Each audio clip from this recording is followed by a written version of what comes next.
Whether you're ordering wings for the game, whipping up a 7-layer dip, or ordering pizza, there's something about football that makes you want to eat.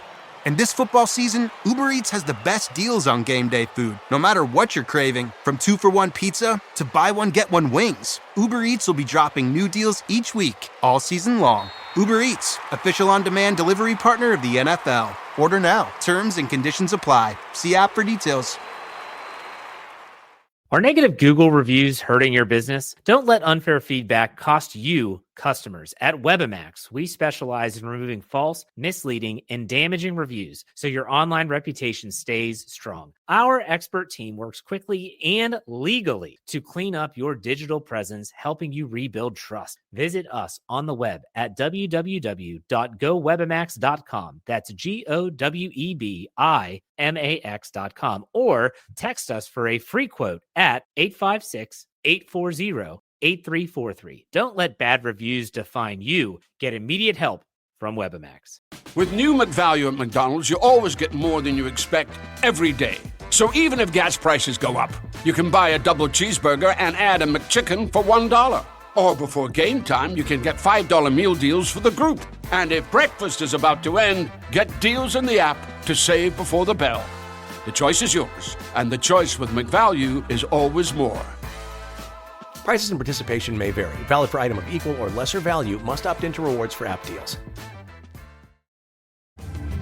This episode is brought to you by Love Hurts. Kiwi Kwan has had quite a career, from childhood roles in Indiana Jones and the Temple of Doom and The Goonies to a recent Academy Award win for Everything Everywhere All at Once. But now Ki finally stars as a leading man in the film Love Hurts. Love Hurts is the perfect date night movie with its mix of over-the-top action, comedy, and a ton of heart. Love Hurts, only at theaters February 7th.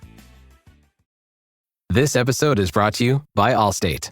Some people just know they could save hundreds on car insurance by checking Allstate first, like you know to check the date of the big game first before you accidentally buy tickets on your 20th wedding anniversary and have to spend the next 20 years of your marriage making up for it. Yeah, checking first is smart. So check Allstate first for a quote that could save you hundreds. You're in good hands with Allstate. Savings vary. Terms apply. Allstate Fire and Casualty Insurance Company and Affiliates. Northbrook, Illinois.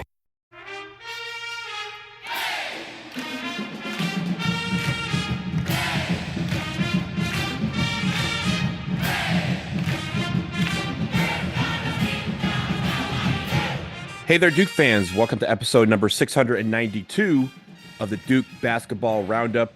This is one that, for the first time in about a month and a half, it doesn't feel like we want to get on here and talk about a Duke game, but that is what we're here to do. We're talking about the Duke loss last night against the Clemson Tigers. We are going to get into all of it. My name is Donald Wine. I'm your host for this episode.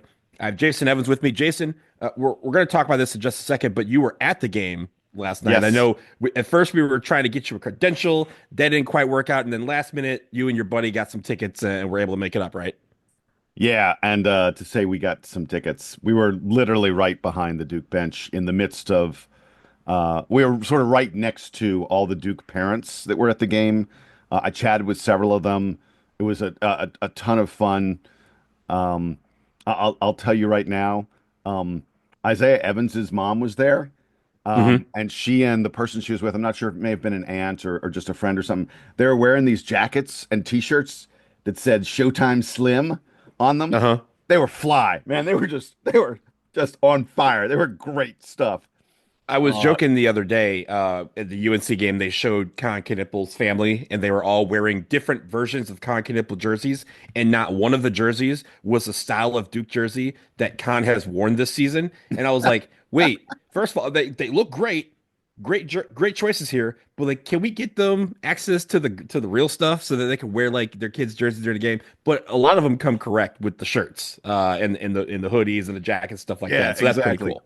I told Isaiah's mom how much I love her son's energy and enthusiasm. I got to tell you, when Tyrese Proctor hit that three with 4 minutes left to give Duke a 1-point lead, just that outrageous three-pointer, Isaiah, there was a timeout after that play. Isaiah was going insane on the bench.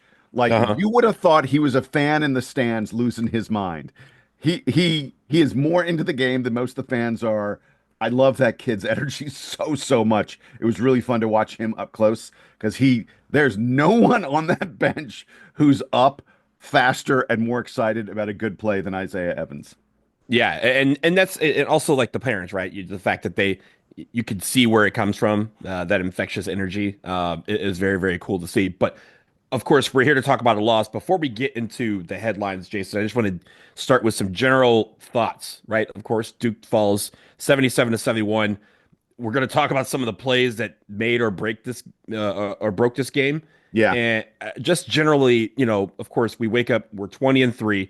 We had a chance probably to take over the number one spot in the polls as Auburn had lost earlier that day. Who cares? Who cares, right? At the end of the day, I hate losing. John Shire hates losing. This team hates losing because they haven't done it in a couple months. But at the end of the day, maybe this could be what helps them out later on down the line because as much as we wanted to run the table, now we don't have to worry about talking about that anymore. In my mind, like that was maybe a distraction for the fans, maybe not so for the players. But at the same time, I think now that that's gone, we can focus on what we're here for: win the ACC, win the ACC tournament, get a number one seed, and then win a national title. Absolutely. I completely agree. I had a couple things I wanted to touch on sort of here at the start that, I don't know if you want to say these fall into good or bad or whatever, but I just want to get them out of the way. First of all, what an insane way to lose on a wet floor. Yeah. That's just bonkers. And I do want to mention, because I was right there and I was watching it, the Duke training staff was all over it all game. They were out there mopping up spots like crazy. Way more than the Clemson staff, by the way.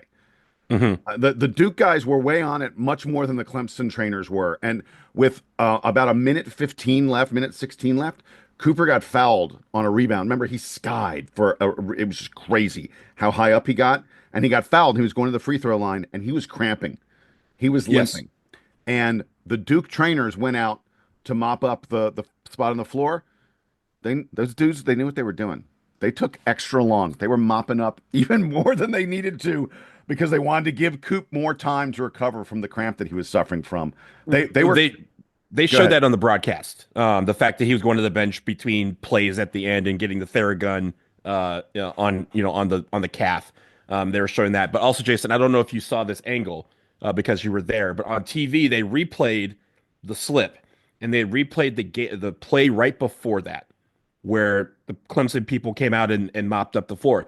They just mopped the baseline and not the actual playing part of the floor where the guy fell. And that's exactly where Cooper fell in the next play. And I'm not saying that to say this game is blamed, can be blamed on that particular person who didn't mop it up. But as some people said, we had Towel Mountain a couple weeks ago in Cameron. And it's a stark difference between what we saw last night in Little John. Yeah, exactly. And look, the other thing is you don't even know what causes that. The guys wiping up the floor can do a great job, and then the players go back and they stand over a spot for a couple seconds and they drip. They drip on it a few times, and suddenly it creates a situation, and there's nothing that can be done about it.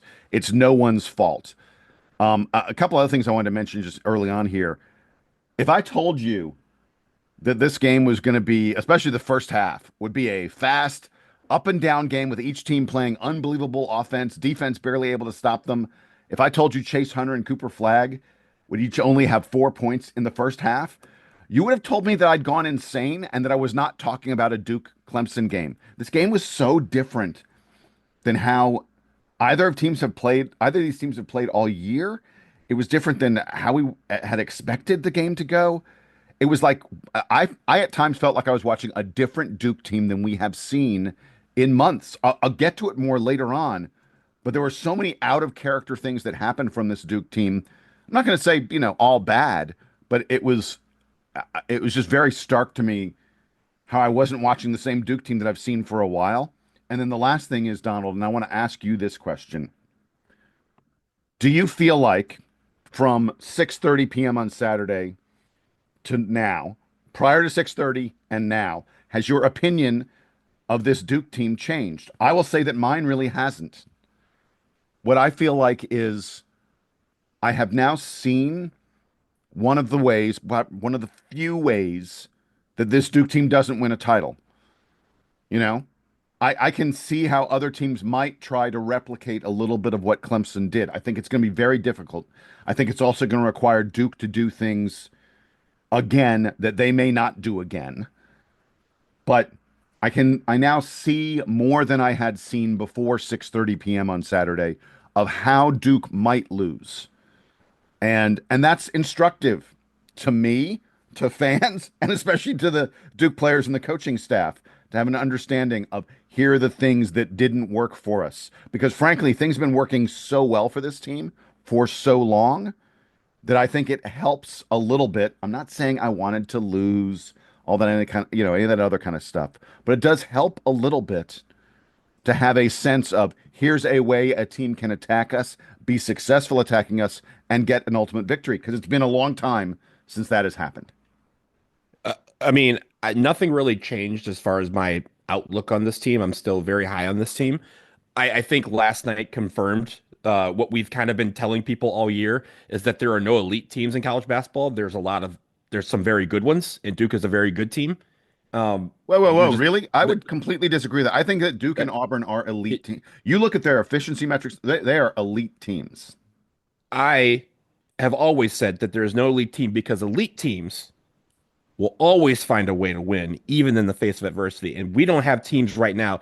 Auburn last night, they have been skinning by the skin of their teeth for 3 weeks now, and they finally lost. We've had a couple, we talked about it on the last show, how, we've had some runs. Okay. All right, by that measure, I hear you. Yeah. Where we've shown some signs of vulnerability. And I said, even for Clemson to try and win, what did they have to do? They maybe had to splice a few games together in their highlight reel to figure out how to beat us. But clearly they found that answer. And we'll talk about those answers that they had. But I think at the end of the day, this doesn't change the fact that I think Duke is a very, very good team that has the chance to go all the way. They just need to clean up some of these details. And details are what's going to cost a team a national championship. Those details were present last night. Before we get into it, Jason, let's get into some of the headlines that we have from this game, because I think some of those tell the story, unless you have anything else. Yeah, you know what? I wanted to really quickly do a little bit of the atmosphere, a little bit of, stuff aside from watching the game. Yeah. I'm sorry. You had mentioned at the top of sitting with parents, but I forgot to ask you about the atmosphere. And of course, it sounded very nice. It sounded very good in there. I will say you unfortunately didn't get to hear Dick Vitale, who made his return. Very, very cool to see him back.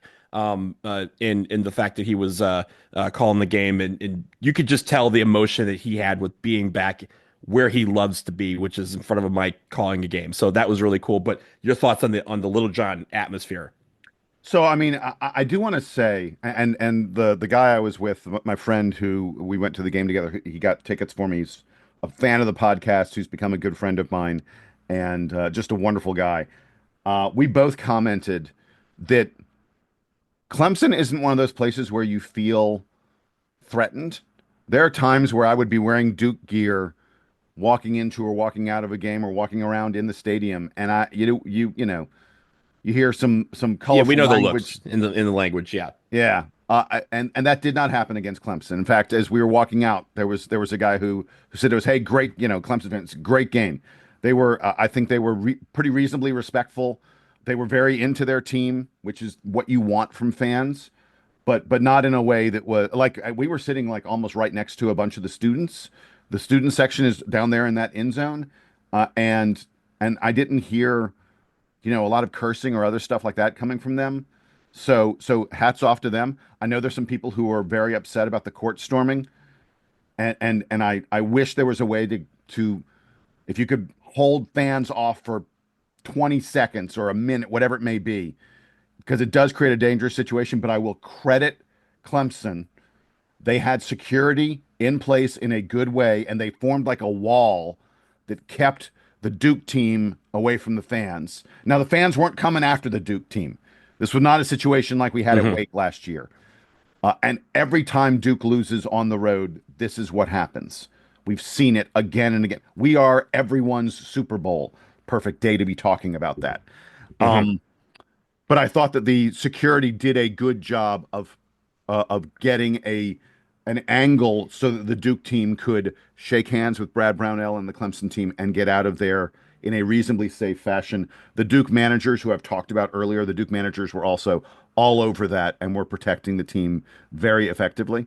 A couple other things I wanted to mention. Had a Real, great real time. quick on the Yeah, go court ahead. storming. Yeah, sure. Again, you have a different angle than I do, but it looked like it was either Cooper Flag or Con Knipple was kind of caught initially in the initial rush of fans, and it took somebody. Con was, and the Yeah, managers went and like surrounded him. it Yeah, grabbed him immediately, and I thought that again. At first, I was like, "Get him out of there! Get him out of there!" Because we've seen the ugly side of what happens when people storm the court against Duke.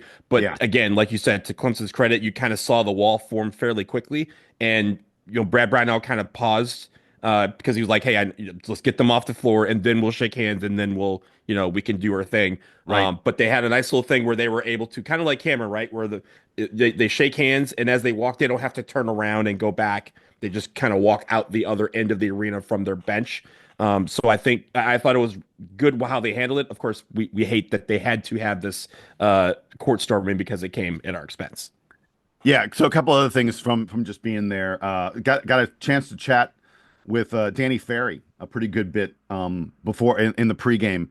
My buddy we had the Pitt UNC game up on an iPhone that we were watching the end of, and Danny came over. He was watching with us, and you know Nice. how Danny was.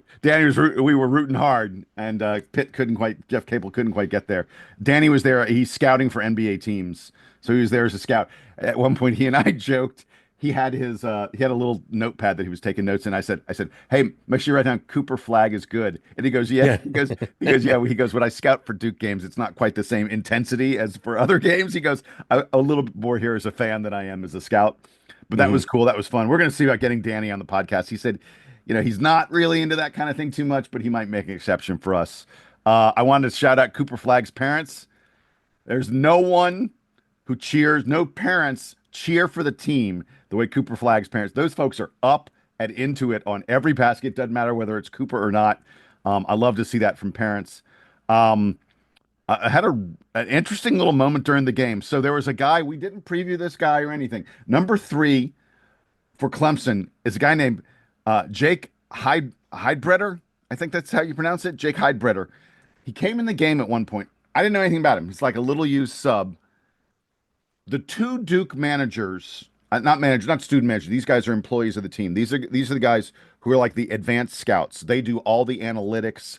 They are the big time scouts for the team. I don't even know their names, but you can tell these guys are the strategy guys for Duke. Heidbreder came in the game. They went insane. They were like, they were yelling at everyone. It was crazy. And so I was like, who is this guy? I looked. Dude's hitting 45% of his threes on the season. He had 15 points against Wake the other day. He had 10 points against Louisville, 10 against South Carolina. They knew. They're like, this guy can come in and just light you up for like 3 or 4 minutes and then goes It's like away. a Justin Robinson type of player. I mean, As far as energy, right? Like Yeah. little used guy off the bench, all of a sudden he comes in and sparks one game, and they're like, let's just keep using a spark and see what happens. And turns so into something special. Duke was way ready for that guy. He didn't get anything against us, but the scouting guys clearly knew. They had identified this man as someone to pay attention to. I thought it was an amazing little moment. And then last thing I wanted to say was Clemson's national anthem. They had a student either on the violin. It may have been the cello. I'm not sure. I think it was a violin. I don't know musical instruments that well. She did the national anthem completely on this violin. It was beautiful. It was one of the best national anthems I've ever heard, especially at a college game, like where you don't have like a professional singer. It was really, really nicely done. I just wanted to, if anyone from Clemson's listening, that girl could play the violin. That was really well done. Very cool. And again, I'm glad you had a good time, save for obviously the result. Now let's get into some of the headlines. Of course, we got a ton of them, and I will start with one that we got from Ryan Bauch. I kind of referenced it earlier, and he goes, "Where's Towel Mountain when you need it most? Duke slips at Clemson." I thought that was pretty good. Yeah, the slip theme came through a number of times. Rhett Pitaro set this headline in all caps. It said, "Mop the bleeping floor, bro." That was his headline. And I'm gonna get. I'll just do a couple of the other slip and towel ones really quick, and then I'll let you do a few more. Adam Hallowell gave us this one. He said, "Fouls, scowls, and not enough towels." as Devils Fall in Little John. And then Ted Allen also gave us one similar to that. He said, hot shooting Tigers slip by Devils, overcome Proctor's pyrotechnics. I liked all three of those. And then I got one last one, but I'll let you do a few more first. Go ahead. Yeah, I got a couple more. One from John Grantland. Of course, he writes in all the time. And he wrote in Tiger rag, drags, bags, and tags a slipping flag in Duke's loss to Clemson. I thought that was good. Dude, And read that 5 times fast. I won't. I just read it once and I did it perfectly, so I will stop with that. No, I have Courtney Kruger, the last one I have, and Courtney wrote, Duke has to fight until Cooper ignites, and then we watch victory slip away. And I think that was a key in the second half. My last one is this, Keith Lamack. This was I think this may have been the first one that got sent to us. His headline is this, UKE. Duke left the D in Durham as Tigers come up big in Little John. I think the defense is a big story of this game, but we have to wait a little bit to get to that because that's in the bad. Yes. Let's start with the good, as we always do. And Jason, I'm going to start with Tyrese Proctor, because Tyrese Proctor, spoiler alert, when we talk about player of the week, Tyrese Proctor's name will likely be mentioned. Dude, you read minds. The very first item I had in the good was Tyrese Proctor. Tyrese Proctor at 23 points, 1 assist, 1 steal, 2 rebounds, and hit 4 threes. He was 4 for 8 from 3. It felt like when we needed a big basket, it was coming from Tyrese Proctor, and not like the big ones where everyone kind of shifts the tide, but those ones that kept us, battling this game when we were ahead, that kind of kept, Clemson at arm's length until they were able to start their comeback. Tyrese Proctor was hitting a lot of those shots, and I was thrilled for him because we had this whole podcast. We recapped Syracuse, and we mentioned his name like one time, and he led the team in scoring. He led the team in scoring again, so I want to make sure we started with him, because he had a really, really good game.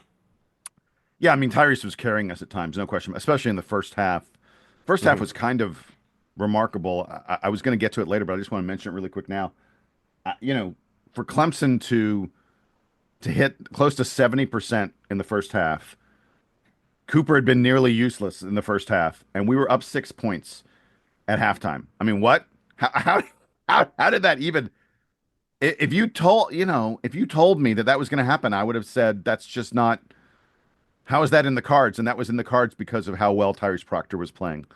23 points on 15 shots, super efficient game, and it wasn't like he did that because he got to the free throw line a lot. It's because he got those because he was hot on threes and he was just carrying us, and several some super difficult long shots, including a huge one that will be my play of the game.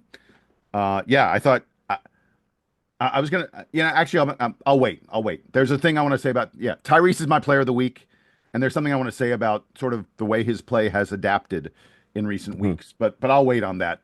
There's no question that Tyrese Proctor is in the good and was Duke's best player in this game. And by the way, we, overall, not just Tyrese, we shot really well from the outside. Kahn was 4 of 6.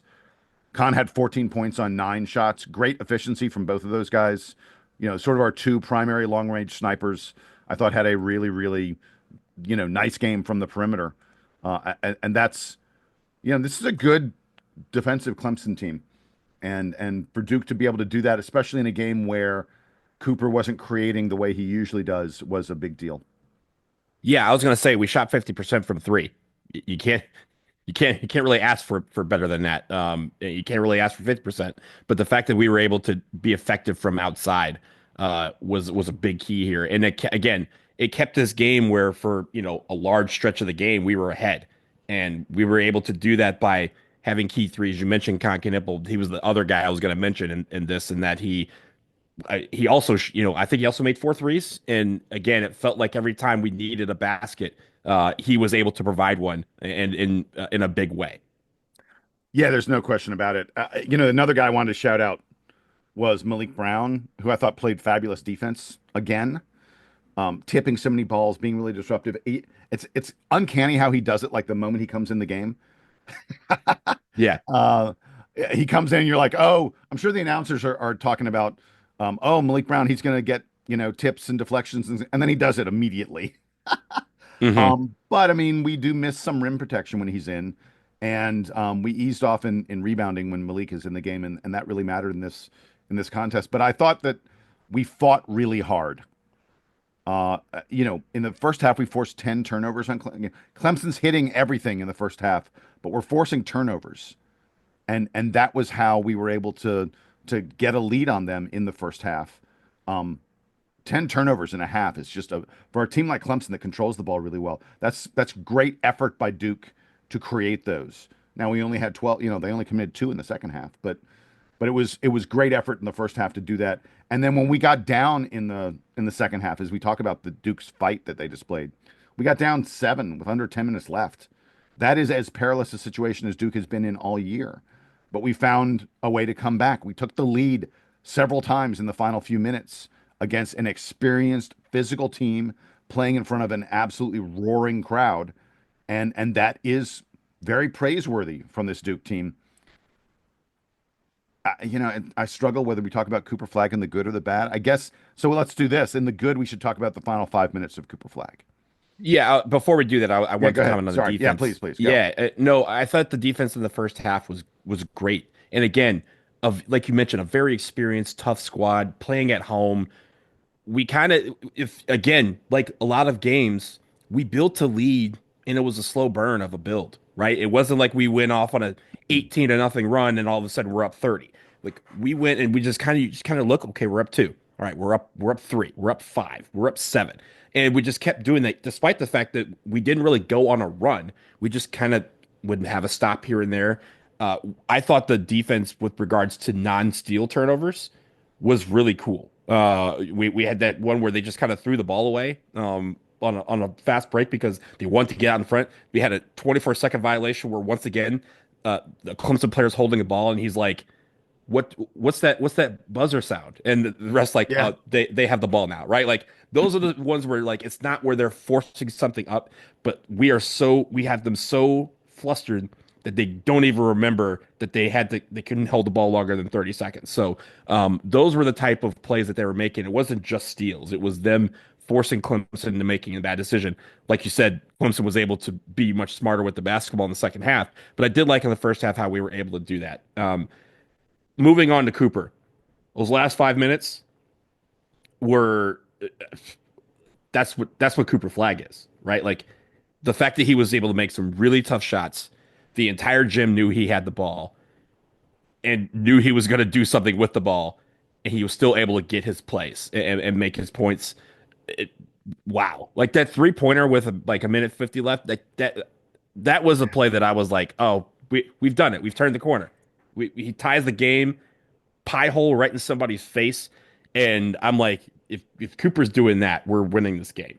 And it's just a shame that, again, a couple plays later, some freak thing is what caused us to lose it. Yeah, it did feel like he was going to will us to victory. And for him to do what he did in those final 5, I think it's 5 or 6 minutes. I forget the exact moment where he started going off, was remarkable considering how little he had done prior to that. I tweeted at halftime that a picture of Cooper Flagg sitting on the bench. I noticed at halftime that when the team came out to warm up, Cooper took a couple shots, then he came and sat on the bench with a towel in his hands. At times he was putting the towel over his eyes. I said, I'm unsure. It's possible that he's just like really locked in or he's sick. And we know the answer. He's been sick. He's been sick. He was sick. Cooper Flagg was not well.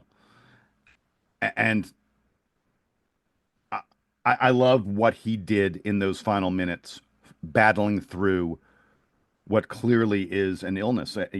We'll talk about it more later. Mason Gillis and Stanley Borden both did not make the trip because they are so sick that they had to stay back in Durham. There's been a bug or bugs going through this Duke team fairly regularly for more than a month now, and it has stuck with Cooper for a long time. But he's battled through it. And for him to be able to say, yeah, I'm really sick, but I'm going to play the way I played in that final 5 minutes, takes a ton of courage, takes a ton of effort, will and determination. I also, like you, Donald, I thought he was going to will us to victory, and he's that kind of player. And it just, wet spot on the floor, I think, is the thing that prevented it. And not just the, him being sick, right? When you're sick and you're sick as, some of these guys have been with bugs like the flu or what have you. You know what you get? You get dehydrated. What does that lead to? Cramps. He had to fight, and so he had to fight through that at the end of the games, right? So it was a Herculean effort that fell short, and I just want to acknowledge the fact that he was able to, try and will this team to victory by any means possible, despite the fact that he's battling all these things and not using it as an excuse either, right? Like we heard he was sick during the game, but like never once did they go, oh, by the way, Cooper's not going to play well because he's sick. He's never once said, that his play being off is a result of him being sick. He just, he just learns from it and grows from it. And so I hope to see, first of all, a healthy Cooper Flagg, a healthy Mason Gillis, a healthy Stanley Borden later on down the line. And he'll learn from this game and how he was able to, make those details work in his favor. Last thing I had in the good is I wanted to mention that I thought Duke did a great job of limiting Clemson's shots from the outside, from 3-point range. They're one of the best 3-point field goal shooting teams in the country, and they only attempted 10 threes. Now, they hit 4 of them. They were 4 of 10. And I'd said to you, Clemson's probably going to hit 40% of their threes because that's what they usually do. And they were right on that number. But the fact that Duke held them to only 10 threes, I thought Duke understood what Clemson usually does, how Clemson usually attacks teams. And we were able to take a lot of that away. So I think that this was not a very good defensive game for Duke, but I did want to shout out and mention the fact that for them to only take 10 threes is really surprising to me. They're not a team that shoots a ton of threes, but I would have put money on them taking at least 15 or so. I was going to say, when we did the preview, I said, they shot about 40% of their shots from 3. And I was like, in a 60 possession game, which this was 63 possessions, I was like, if they're going to take that many shots, they're probably going to shoot about 20 to 25 threes.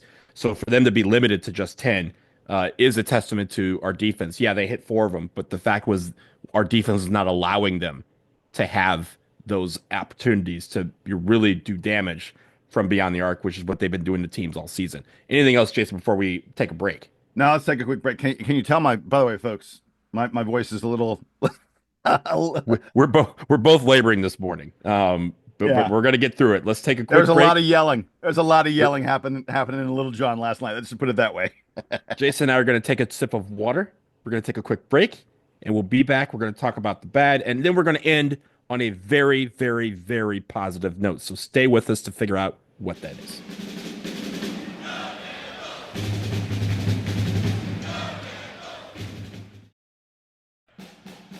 All right, guys, it's football time, and this ain't the little itty-bitty teeny-tiny bowl.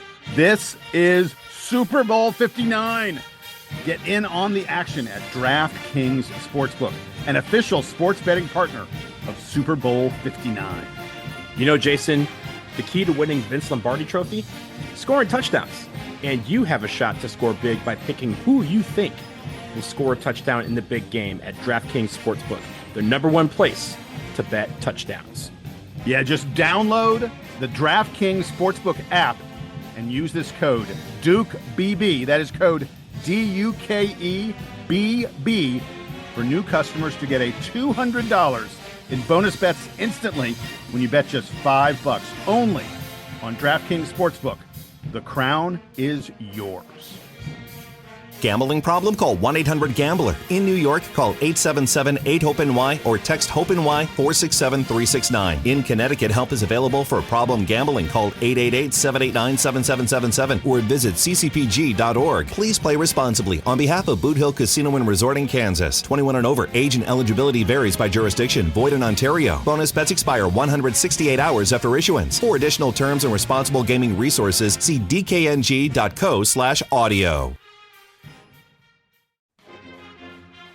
Hey guys, want better performance? And when I say performance, I'm talking about all areas of your life. If the answer to the above question is yes, try Joy Mode daily to support healthier blood flow, improved heart health, and enhance your athletic performance. Expertly formulated and backed by science, it's proven to improve performance by 50% in just 60 days. Yeah, you just simply mix a pack with water and feel the effects within 45 minutes. Take control with Joy Mode. Get a boost anytime, anywhere, and never miss a beat. Start a subscription and save up to 30% Keep your performance at its best without any interruptions. If you're looking to take your game to the next level, visit tryjoymode.com and use code DukeBB at checkout for 20% off single purchases and 30% off subscription orders. That's tryjoymode.com and use code DukeBB for 20% off single purchases and 30% off subscription orders.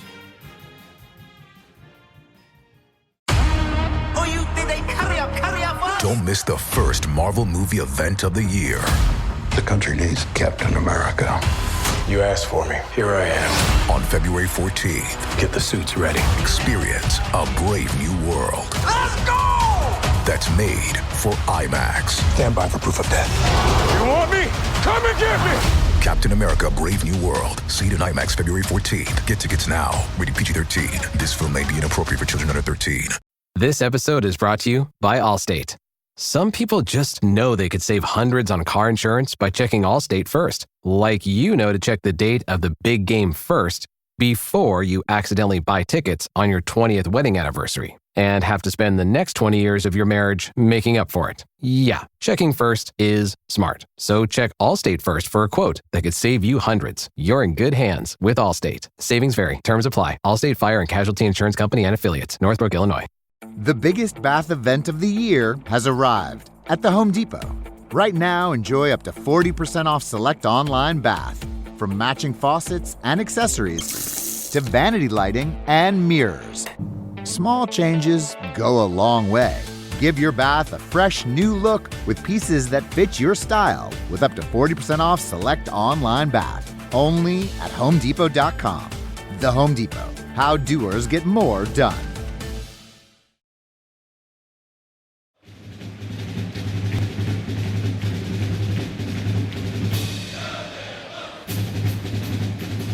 We are back, and we are discussing the loss to the Clemson Tigers last night.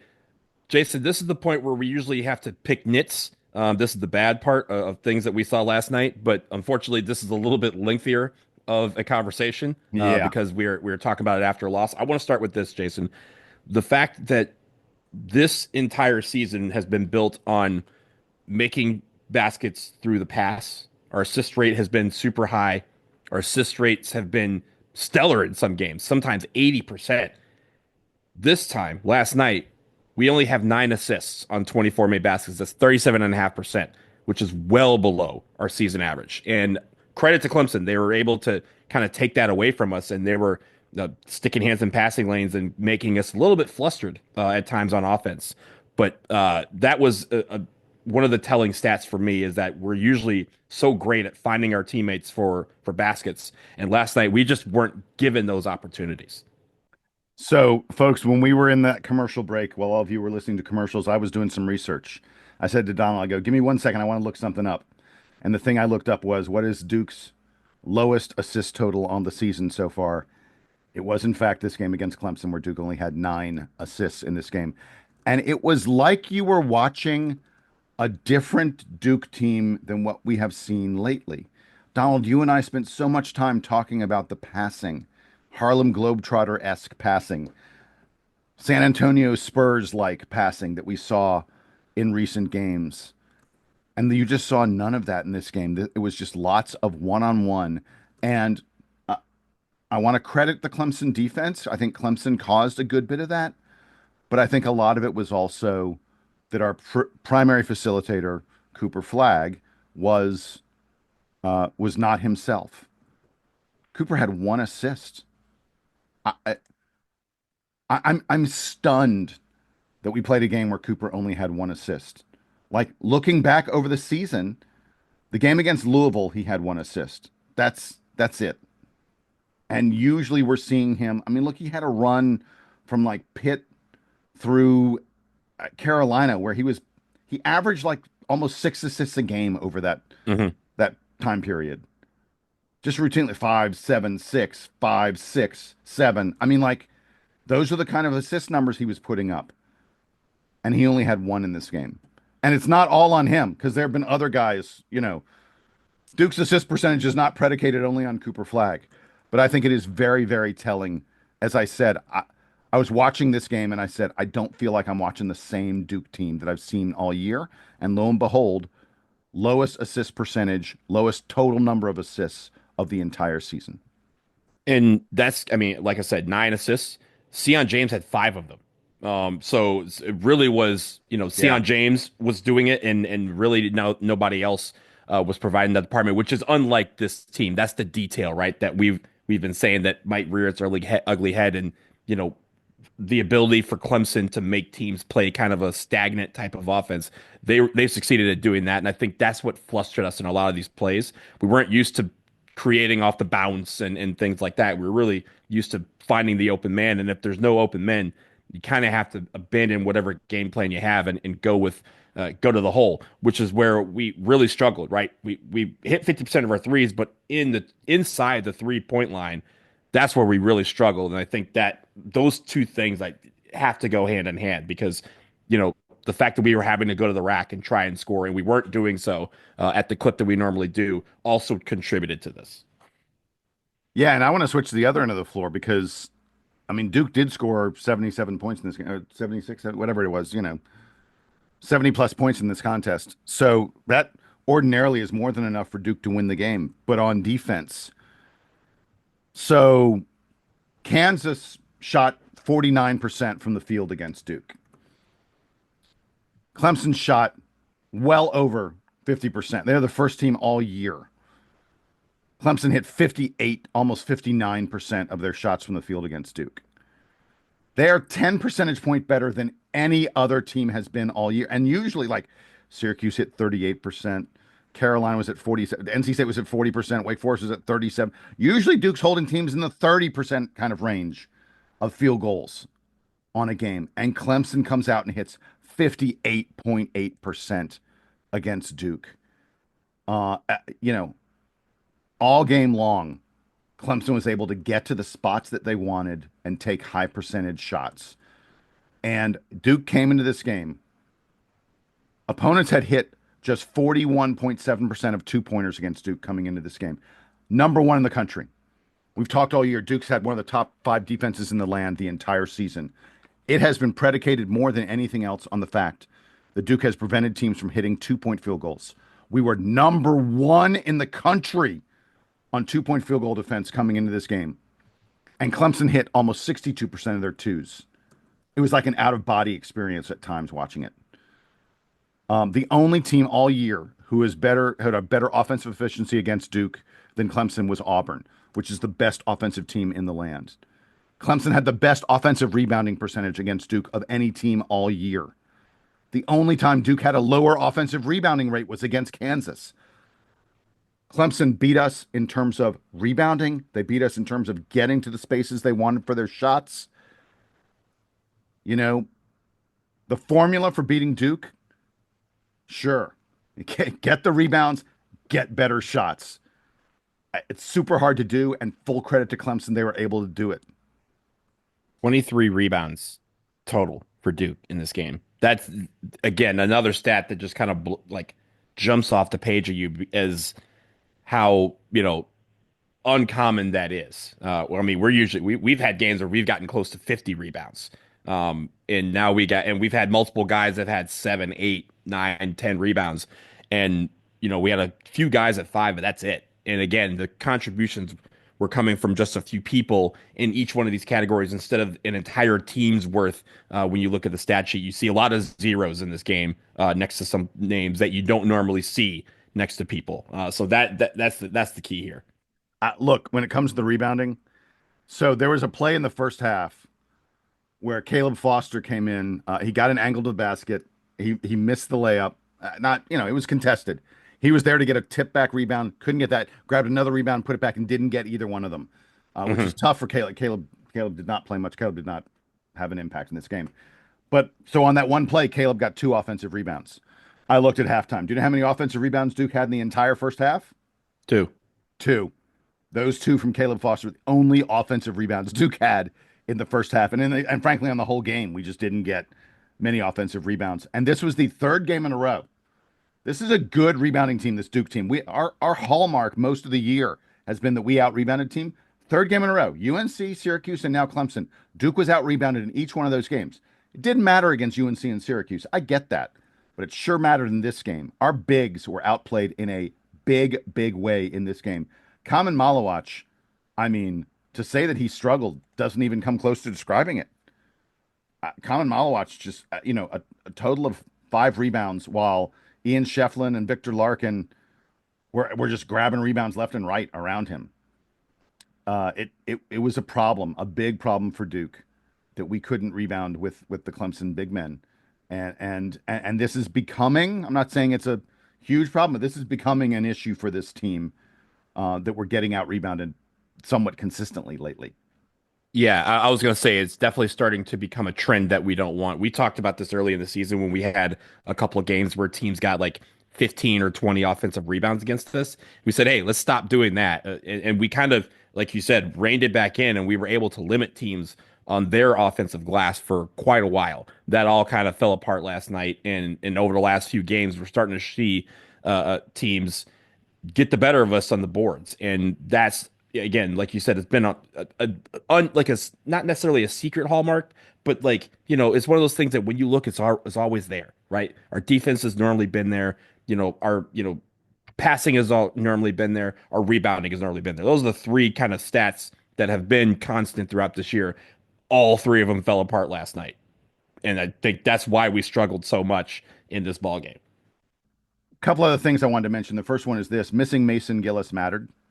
Oh, absolutely. I'm not going to say it's the reason we lost. I'm not, we don't play the excuse game, you and I. But he would have been another big body, another guy who could play physical against older players, another guy who is older, a savvy vet who plays good defense. You can't tell me that not having him didn't matter. It messed with our rotations a little bit. It squeezed our bench a little bit in a game where foul trouble was a real issue. By the way, mentioning foul trouble, I'm not here to complain about the refs. You and I take care not to do that. But the refs were not very good in that game. The refs were not, But that's, as you mentioned, right? That's a trend that's a tale as old as time, and we have to figure out a way to overcome those sort of things. Yeah, exactly. In fairness, it's worth noting, even though we were missing Mason, Clemson was basically missing Chauncey Wiggins as well. He played 11 minutes, but he did very little in this game, Chauncey Wiggins. He has been sick the past couple days. In fact, the rumor going around at Littlejohn is that he had COVID. If he had COVID and he played even 11 minutes, I'm not exactly thrilled about that. Newsflash, COVID is a communicable disease. I'm not sure if people were aware of that. But so Clemson can equally say, oh, we were missing a key player as well. In fact, Chauncey Wiggins probably is a more significant player for them than Mason Gillis is for us. But if we're mentioning the bad, the fact that Mason was sick, couldn't make the game, the fact that Cooper was sick, wasn't himself. I don't know, how much other guys. I guarantee if 3 guys, Stanley Borden, Mason Gillis, Cooper Flagg, if 3 guys in the team are sick, the other guys are feeling a little piece of it. So that's part of it. But again, and I keep on going back to that, but I just want to be clear. Full credit to Clemson. Played a great game. They had a great game plan. Fabulous execution against one of the best defenses in the game. And Donald, I mentioned in the preview, when it comes down to it, at the end of the game, the ball's going to be in Chase Hunter's hands, and Chase Hunter was just delivered. Great. By the way, at one point he put a move on Sion James where he was 2 steps past Sion before Sion even realized what had happened. That was one of those plays where I made an ugly face in the crowd. I was like, damn. Yeah. So full credit to Clemson. I was going to say, like, at the end of the day, their guys delivered. And you got to give them credit for that. This was also, as we mentioned in the preview, right? It's a quad 1 game. We don't have many of those left. It's a really good team in Clemson as far as the ACC is concerned. They've been playing well up until that game on Wednesday night. This was in Littlejohn, a place where we traditionally don't play well, in front of fans that are on top of you and are loud the whole game. All these different things came, we saw them coming, and still we had these, the details were missing, the defense was missing, the rebounding was missing, the passing was missing, and oh yes, the one thing that was present on the court was just a little bit of dew, a little bit of sweat to make Cooper slip on one freak play, and that turns the course of this game from, hey, it feels like Cooper's going to lead us out of this jungle, barely hanging on with the win, to we're looking at a loss. And it, again, doesn't change our outlook on what this team can do, but those details do matter. Yeah, the little things. That's the last thing I had in the bad is the little things. Mm-hmm. With under 4 minutes left, we had stormed back to take the 1-point lead on Tyrese Proctor's three-pointer, and we functionally got a stop. Jaden Zachary missed a shot in the lane, and both Tyrese Proctor and Sion James went. I think it was Proctor, it might have been Khan. I don't know. Two guys went for the rebound. There was really no Clemson player around, and in fighting for the rebound, they lost it out of bounds. That kind of thing doesn't happen that often. Usually, you know when it's your teammate right there, and one of them gets or you call it out, right? You call saying like, I got it. Yeah, exactly. But they lost the ball out of bounds, and as a result, Clemson got another chance, and Chase Hunter buried a little jumper to give them back the lead. Duke had a 1-point lead.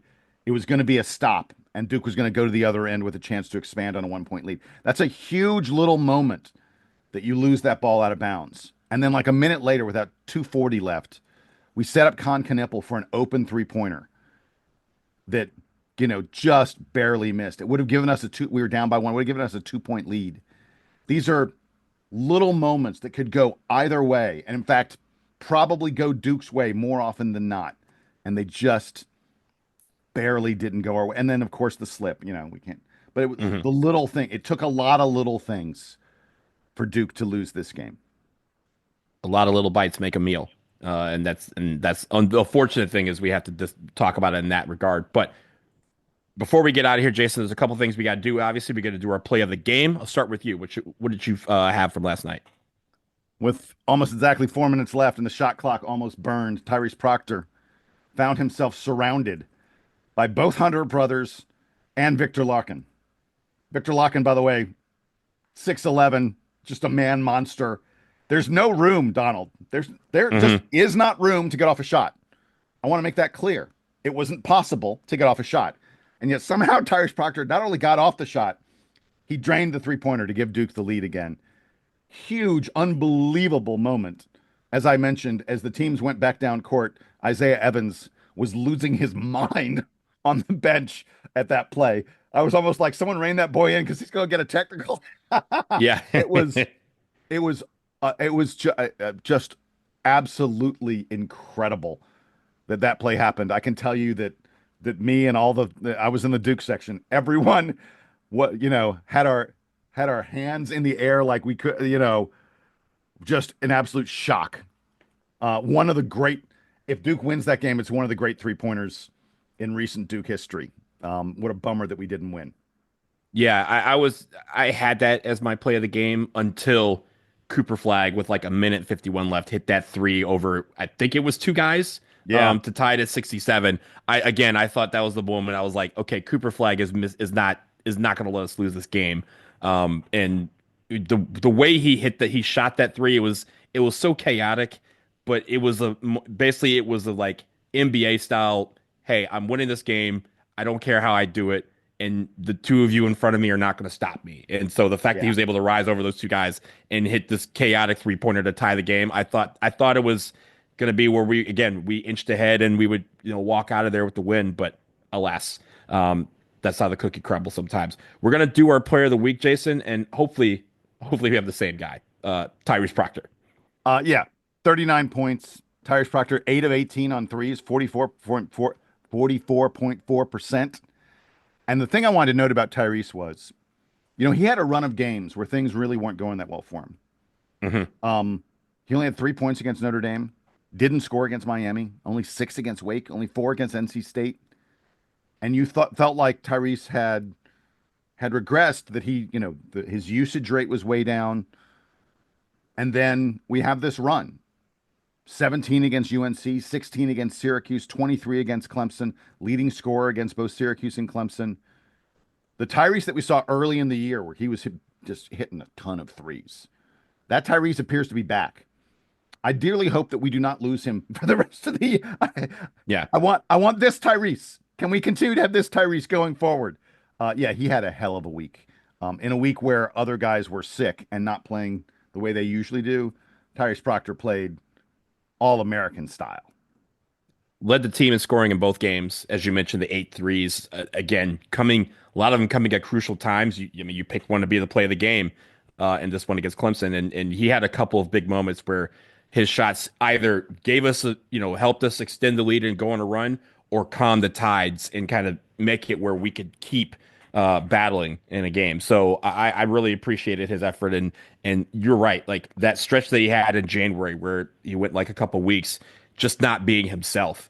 And now it feels like he's back to the Tyrese Proctor that we saw, early this year, where he felt like he could miss from outside. So that's good. We're going to see a lot of big moments down the line, and hopefully Tyrese Proctor's name is written alongside for a lot of them, because I think we're going to need him down the stretch. Jason, before we get out of here, I mentioned we have a really, really, really, really, really, really nice thing that we want to leave people with. Tell the people what's going on and why it's so special. Folks, if you're listening to this, you are part of a community.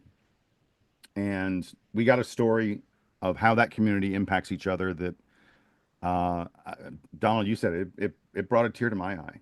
We've mentioned before in this podcast a few weeks ago, John Grantland, who's one of the guys who writes to us as much as anybody, always sends in great headlines, part of the community of the DBR, of the Duke Basketball Roundup and the Duke Basketball Report. And John's daughter, Liddy, who attended Duke, who is a, amazing, amazing young woman, is battling cancer. And it's a tough, tough battle for someone that it's tough for anybody. So John Grantland wrote to us, and he said that Liddy was trying to get into MD Anderson, which is probably almost certainly the top cancer treatment center in the United States. And John said they were having a little trouble. There were some questions about some insurance stuff and things like that. And they were probably going to go to someplace else. I don't even think they've necessarily decided exactly where they're going yet, but they had other very good options. But MD Anderson was MD Anderson. And John said he then got a phone call from the admissions folks at MD Anderson, and they said, the doctor that you wanted to see, he happens to be a Duke grad. He heard about Liddy's case on a podcast that he listens to, and he said he wants to take it. So as a result, and I don't know that they've decided yet, but as a result, Liddy has MD Anderson and one of the top cancer doctors in the country, who is a Duke graduate, as an option for her. And I'm not going to say that this is the reason, but one of the reasons that it happened is because of the community of Duke fans that has been built here among the people who listen to this podcast. And that this doctor, and I'm intentionally not using names, folks, because I don't know who wants to be talked about or anything like that. But this doctor heard about it on this podcast and wanted to do something to help a fellow Dookie. The point of this is not, look at how great the DBR podcast is. Mm-hmm. The point of this is the community of Duke fans. All of you out here. The players have the brotherhood. And they all say it is an amazing, amazing collection of people who care about each other and look out for each other. What I'm here to tell you is that the thousands and thousands of people who listen to this podcast, the thousands, the tens, the hundreds of thousands of Duke fans that are out there, are also a community that looks out for each other. And it's a beautiful, beautiful, wonderful thing when we hear stories like this. And we're here to talk about something silly like basketball, but every so often, little moments, it actually impacts the real world, the world that really, really matters in a big way. I mean, like the fact that we raised tens of thousands, people who listen to this podcast raised tens of $1,000s for the Dribble for Victory over cancer earlier this year. What an amazing, amazing gift that is, all of you all gave to the people who are trying to fight against this terrible disease. And then to now hear about this doctor who's a Duke fan and heard about Liddy and said, I want to help out. It just, I mean, it puts the basketball in perspective. Let me just put it that way. It was amazing to read that email. It's amazing that John has been keeping us up to date with all the things that's been going on. And obviously we're not going to share all of those conversations because that's between us and John, whatever he wants to share. But the fact that he, trusts us to keep us updated is one thing. But this community is, for lack of a better word, it's fucking special. To be able to have that sort of moment come from just, people listening to a show. And it didn't matter, Jason, that it was you and I talking. It could have been two other people talking. If that community exists elsewhere, use it. We're in a time where community is going to be important for a lot of people. And the fact that we are able to use this community for good and that you are able to feel a part of this is definitely something very, very special. So we were ecstatic to hear that email, or to read that email, ecstatic to report that news today, and hopefully it's the start of a turnaround for Liddy and her recovery. Yeah, when John sent the email, and my response when I wrote back to him, I was like, "Wait, did you just say that the podcast?" Read that again. Yeah, I was like, I want to make sure I understand this right. Did you just say that the podcast is helping your daughter get into MD Anderson? I couldn't believe the words I was reading. It makes, Donald, we're in our 10th year. It makes all this more than worthwhile. And again, it's not about you and me or Sam. It is about all the rest of us, all the rest of you, all the folks who are listening who feel a connection. Thank you. So continue to keep making this great. We're going to turn around on the basketball court.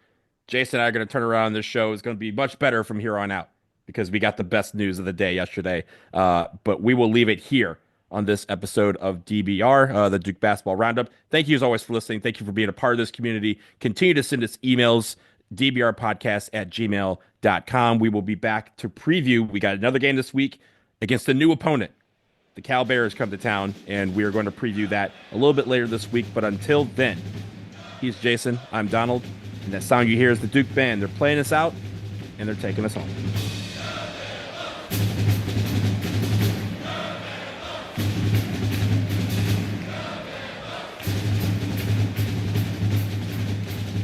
And then I wanted at the very, very end to mention the Liddy Grantland situation. Yeah, that would be a nice what an amazing, uplifting thing. Yo, Yeah. I'm telling you, man, I was at the F1 arcade yesterday, which is awesome. And I'm just sitting there just like, because we're there because of a podcast. And so I tell this story. I'm like, yo, these people just got, into the best cancer center in the country because some dude listened to our show. And then later on, we got stuff from the F1 arcade because randomly we were filming a pod and they were like, yo, this is cool. In fact, do you want to ride the simulators for free? You guys could talk about it on your show. We're like, yes. I was like, what is going on today? So maybe the Clemson loss was just the world kind of saying like, I've given you two things good today. We need to balance this a little bit. Exactly. I love it.